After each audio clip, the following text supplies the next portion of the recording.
Aux États-Unis, Africatown a été fondée par des Africains amenés de force au bord du Clotilde, le dernier navire négrier illégal à avoir accosté dans le pays. 5 ans après leur arrivée, à la fin de la guerre de sécession, les esclaves ont été libérés et ils ont créé la seule ville du pays gérée par des Africains. Accompagné par la musicienne Rhiannon Giddens, je retrouve Joel Billingsley qui nous montre un monument bâti en l'honneur de Kazula. Son arrière-arrière-arrière-grand-père est l'un des fondateurs d'Africatown. Kazula est le plus connu parce que c'est lui qui a vécu le plus longtemps et qu'il a raconté son histoire que l'on connaît encore aujourd'hui.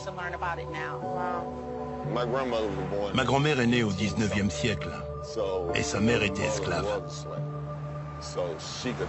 Elle m'en parlait.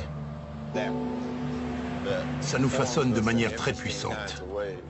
Les gens parlent de l'esclavage comme si c'était une histoire très lointaine. Mais non. Et ça a duré longtemps.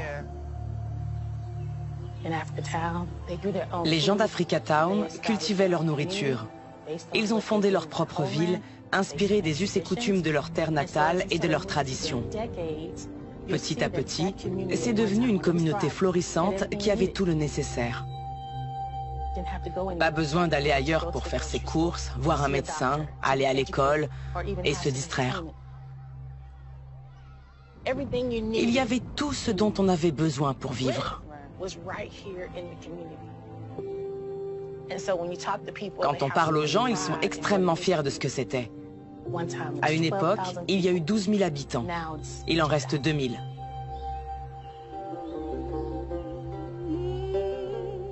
On veut faire revivre Africatown.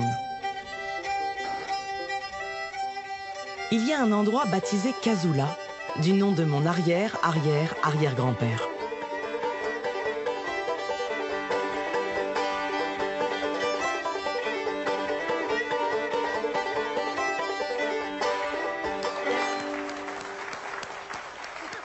Pourquoi êtes-vous la première personne noire que je vois jouer du banjo?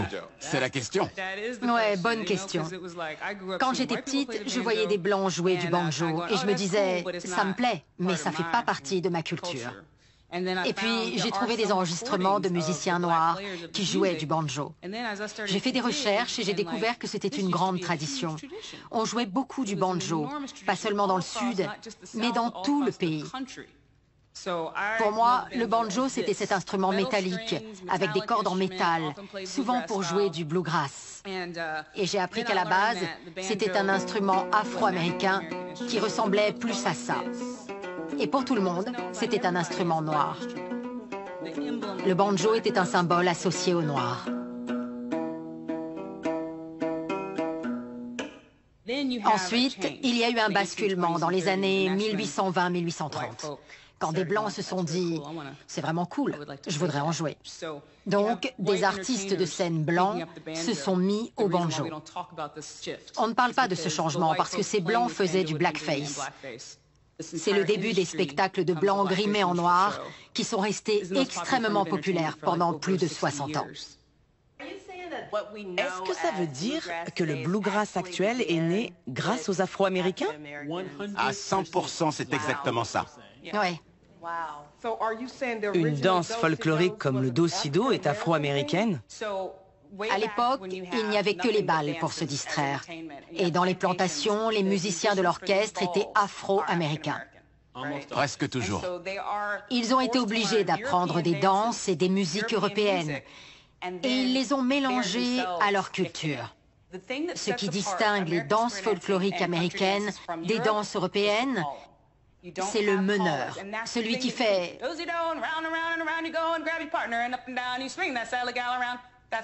Les innovations qui font la spécificité de la danse américaine sont d'origine afro-américaine.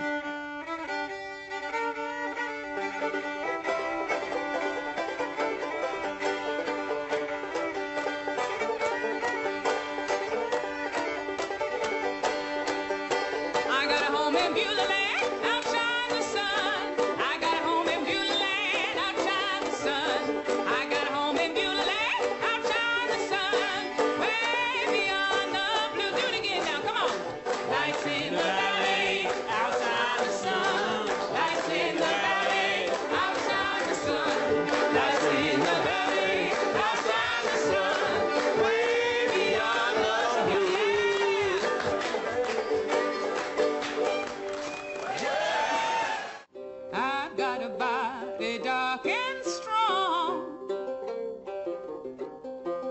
I was young, but not for long.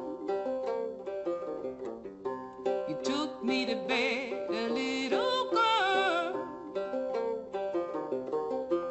Left me in a woman's world.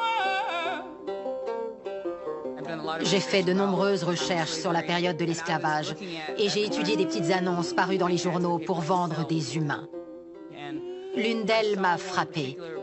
C'était une jeune femme qui était à vendre.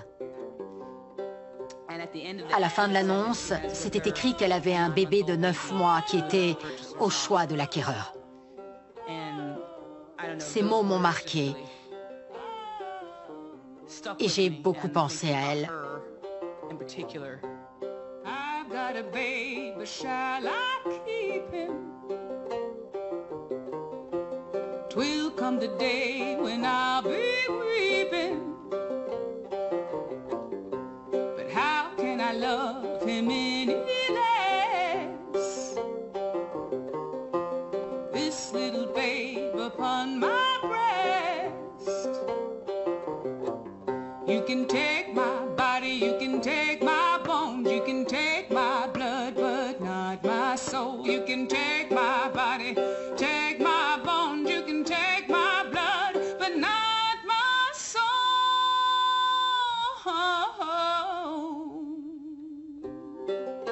You have this lineage here. On peut retracer notre lignée. On a un lien historique avec le dernier navire qui est arrivé ici. On sait d'où on vient. Je ne sais pas d'où vient exactement ma famille, mais sur le plan musical, je connais mon héritage.